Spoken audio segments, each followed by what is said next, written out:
yang menggabungkan ilmu syaraf atau neuroscience dengan praktik parenting yang mana ini bertujuan agar orang tua memahami cara kerja otak anak sehingga orang tua dapat memberikan stimulasi dan pola asuh yang tepat untuk mengoptimalkan seluruh perkembangan anak, baik itu perkembangan kognitifnya, sosial emosionalnya, bahasa, seni, keseluruhan aspek perkembangannya. Nah, pendekatan ini sendiri menekankan stimulasi sensorik kepada anak, kemudian interaksi positif, rutinitas konsisten untuk anak, dan pemahaman perbedaan karakter otak anak seperti otak laki-laki dan perempuan. Kita jadi paham, oh cara kerja anak otak laki-laki itu seperti ini, jiwa ingin melindunginya itu lebih tinggi daripada perempuan. Nah, dengan kita mengetahui sistem kerja otak anak, yakni untuk membentuk perilaku positif dan karakter yang kuat sesuai dengan perkembangan zaman. Seperti halnya begini, dengan kita mengetahui, jadi Bunda Hebat, otak anak itu seperti komputer atau laptop, yang mana ada basic program dan aplikasi program. Apa basic program? Basic program itu bawaan. Jadi itu udah hadiahnya dari Allah, udah giftnya, udah menjadi lahiriahnya, udah menjadi kodratnya. Setiap anak itu memiliki basic program. Apa contohnya? Contohnya itu watak dan bakat. Watak contohnya si anak saya itu keras kepala. Nah, kita walaupun dia udah usia remaja, usia dewasa, kita coba hilangkan watak keras kepalanya itu tidak akan bisa hilang, betul Bu? Karena ini namanya basic program. Tapi kita bisa arahkan agar anak itu mengetahui dalam posisi seperti apa anak kita ini harus keras kepala, dalam posisi apa dan waktu yang bagaimana keras kepalanya itu dapat digunakan. Nah, begitu. Contoh lainnya basic program itu seperti bakat. Nah, anak itu setiap anak pasti memiliki bakat dan dengan anugerah dari Allah Subhanahu wa Ta'ala. Kita sebagai orang tua dengan memahami neuron parenting ini, kita dapat mengetahui dan mengoptimalkan bakat yang dimiliki anak-anak kita. Kemudian ada lagi yang kedua, selain dari basic program tadi yang bawaan, ada yang dinamakan program aplikasi. Apa tuh program aplikasi? Nah, program aplikasi itu Bu, adanya di sini letaknya. Yang disebutnya itu frontal otak. Frontal otak ini biasanya anak berfungsi, anak menyimpan memori, setiap peristiwanya, mau itu senang, sedih, itu terekam semuanya di sini bagian frontal. Kemudian nasihat dari ibunya, pengetahuan barunya, ilmu barunya, rasa penasarannya, semua itu tersimpan di bagian otak depan ini frontal. Kalau yang basic program tadi, basic aplikasi tadi, adanya di sini di bagian tengah, tapi bagian agak dalam. Nah, itu tempat anak untuk memiliki basic program watak dan bakat yang dimilikinya. Kemudian di sini 5 baterai kasih sayang anak. Nah, pada saat anak menginjak usia 2 tahun ke atas, jenjang usia dini, anak itu memasuki fase namanya terrible 2. Pernah dengar mungkin Ibu ya? Nah, di sini anak-anak itu akan mengalami tantrum. Jadi emang fasenya anak di usia 2 tahun itu tantrum. Makanya enggak heran kalau anak-anak ibu, anak saya mah tantrum terus, mau apa-apa tantrum. Karena itu memang fasenya. Nah, kemudian di sini, tapi kita sudah mengetahui bahwa salah satu alasan dari anak tantrum itu karena mereka itu belum bisa mengungkapkan apa yang diinginkannya, baik itu karena giginya yang belum sempurna tumbuhnya, ataupun kosakatanya yang dia tahu masih sedikit, ataupun dari lidahnya yang masih kaku dan butuh stimulasi. Tapi alasan lain yang melatar belakangi adanya tantrum anak itu juga karena kurangnya 5 baterai kasih sayang. Di sini para ilmuwan menyatakan bahwa anak usia 0 hari sampai 5 tahun memiliki 5 tangki cinta yang harus terpenuhi setiap harinya. Mungkin ibu-ibu pernah dengar trennya love language, pernah dengar Bu?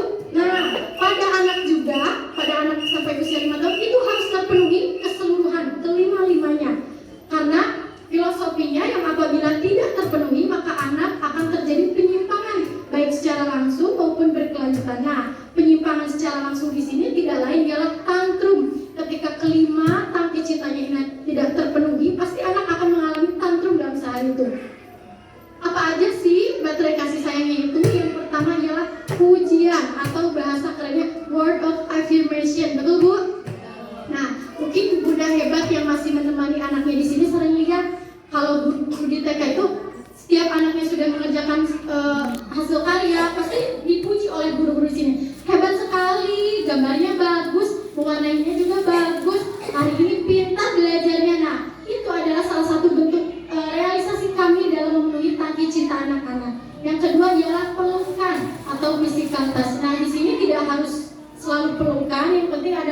adanya sentuhan, baik itu mengusap kepalanya, mengusap punggungnya, atau memegang tangannya, itu harus ada setiap harinya.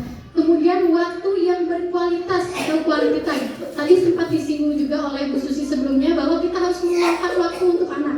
Minimalnya itu 30 menit dalam sehari. Itu paling minimalnya secara psikologis ya Bu. Minimalnya kita menemani, entah itu menemani bermain atau menemaninya makan, sarapan. Nah itu harus kita luangkan. Kemudian yang keempat ialah pelayanan atau act of service. Tapi Bu katanya kalau anak saya semua disuapin, anak-anak saya diasuhin nanti jadinya manja. Nah kita sebagai ibu harus menyelipkan makna pembelajaran dalam pelayanan tersebut. Gimana contohnya Bu? Kalau kita anak-anak kita mau berangkat sekolah, kita siapkan, Adek, mama udah siapkan sepatunya, kaos kakinya, tasnya di depan. Sekarang coba Adek belajar pakai kaos kaki dan sepatunya sendiri, dan coba gendong tasnya sendiri. Nah, di situ ibu memasukkan nilai pembelajaran, yang mana itu nilai kemandirian dan tanggung jawab terhadap dirinya sendiri. Begitu. Yang kelima ialah hadiah, receiving gift atau penerimaan hadiah. Nah, dengan hadiah ini tidak harus selalu diberikan, hari ini aku beli dia makanan, hari ini aku beli dia permen, hari ini beli barang itu. Tidak harus dengan barang, tetapi dari hal sesederhana kita menyiapkan sarapan atau makanan kesukaannya.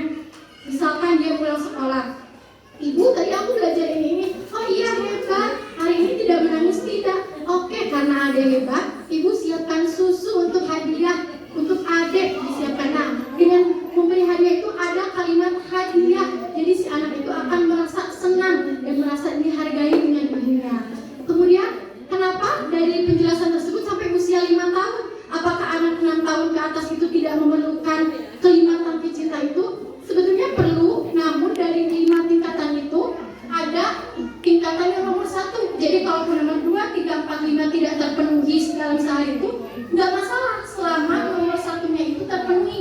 Terus gimana tuh kita dapat melihat si anak itu nomor 1-nya yang mana loh language-nya? Kita ketika anak yang suka dipuji, biasanya dia cenderung memuji orang di sekitarnya dan memuji dirinya. Bu, aku hari ini hebat loh. Aku tadi belajarnya bisa sendiri, nggak ditolongin ibu guru. Nah, kita bisa lihat itu bahwa si anak, oh ternyata nomor 1 tingkatan tangki cintanya itu dengan pujian ataupun dengan physical touch. Ada nih anak yang suka lendeng-lendeng ke bu guru, ada yang suka manja-manja, maunya digendong, maunya gelendotan terus. Nah, kita ketahui bahwa oh anak aku ini ternyata yang nomor 1-nya itu physical touch, dia tuh butuh pelukan. Jadi nomor 1-nya itu kita utamakan yang itu dulu. Kalaupun yang kedua, ketiga, keempatnya bisa terpenuhi hanya minggu selanjutnya ataupun bulan selanjutnya, itu masih oke selagi nomor 1-nya itu terpenuhi secara maksimal. Nah, kemudian ada beberapa hal kita sebagai orang tua yang harus concern ketika menghadapi anak tantrum. Yang tadi salah satu alasannya karena tidak terpenuhinya tangki cintanya. Yang pertama, kita analisis dulu, apakah hari ini kita udah meluk dia, hari ini kita udah puji dia belum ya, hari ini kita udah kasih hadiah, kita udah melayani dia belum ya, apakah kita udah ada waktu belum ya sama dia. Kalau oke, semuanya udah full nih, udah saya kasih, tapi kenapa anak saya masih tantrum? Kita lihat yang kedua, intensitas dan durasi tantrum anak. Tantrumnya gimana nih? Apakah dia sampai guling-guling, sampai banting-banting barang, sampai jedot-jedotin kepalanya? Terus kita lihat jangka waktunya itu berapa lama dia tantrum. Karena dalam psikologi sendiri, paling lama anak tantrum itu 15 menit. Jadi kalau lebih dari 15 menit, kita harus concern, ibu harus mulai khawatir. Kemudian yang ketiga, tidak ada alasan atau pencetus anak tantrum. Jadi anak saya ini kenapa dia tantrum? Padahal saya udah full kasih 5 tangki cintanya. Kemudian tantrumnya itu enggak dari kayak biasanya, dia sampai banting-banting barang, jedot-jedotin kepala. Terus dia tuh lagi nggak pengen barang, tidak menginginkan sesuatu, atau tidak lagi kecewa, tidak lagi marah karena janji ibu atau ayahnya. Nah, kalau 3 hal tadi terjadi, berarti kita harus memeriksakan anak kita lebih lanjut, baik itu ke dokter anak, ataupun ke psikiater, ataupun ke dokter syaraf. Nah, di situ akan ada banyak kemungkinan, Bu. Bisa jadi hormon anaknya ini kurang, yang seharusnya batas di usia pertumbuhannya kan sekian miliar, tapi ini kurang, baik itu hormon dopaminnya atau lainnya. Nah, nanti pasti akan ditindak lebih lanjut lagi. Kemudian apakah mungkin anak saya ini ada sindrom autisme ya? Karena ketika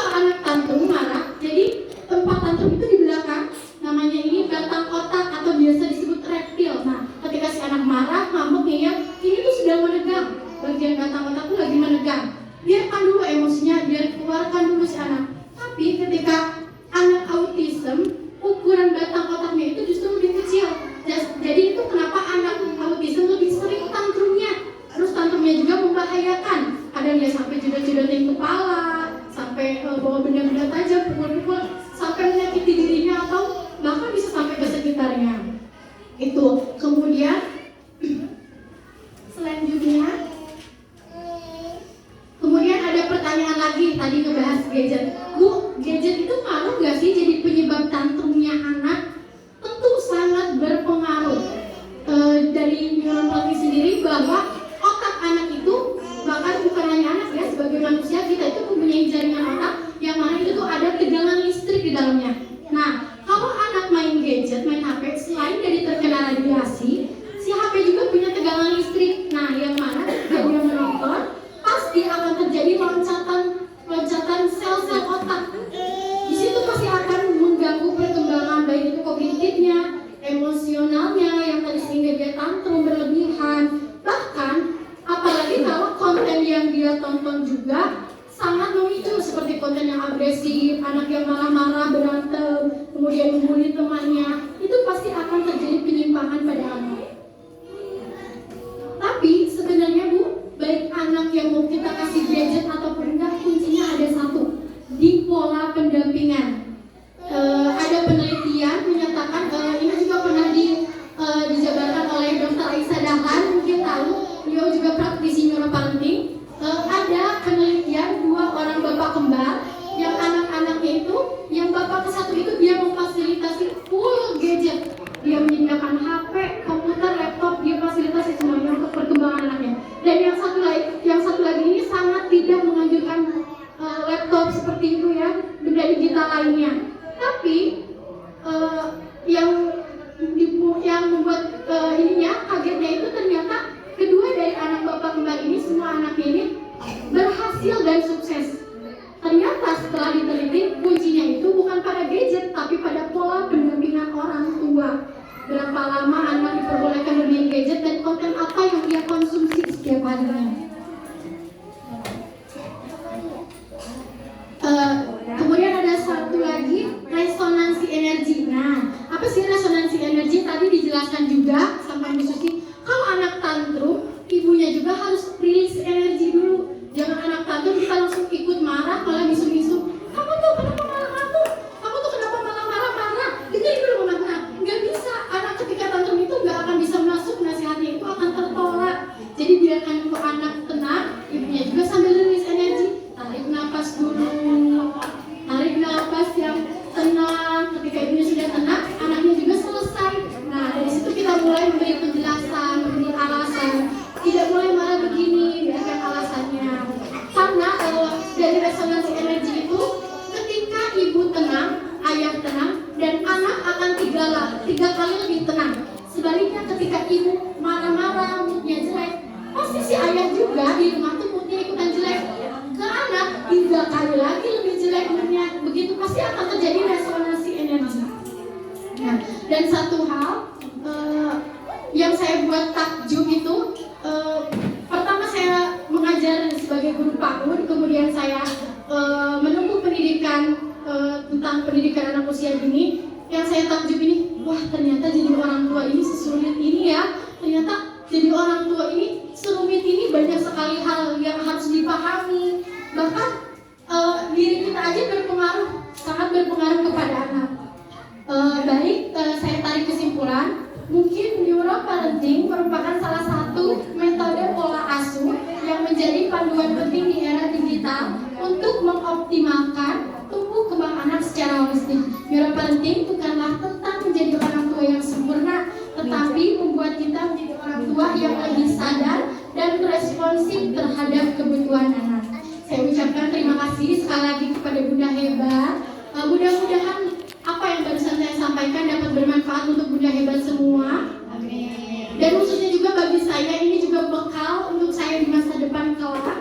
Mudah-mudahan bisa terrealisasikan segera oleh Bunda Hebat kepada anak-anak kita, sehingga anak-anak kita dapat bertumbuh secara optimal dari seluruh aspek perkembangannya. Saya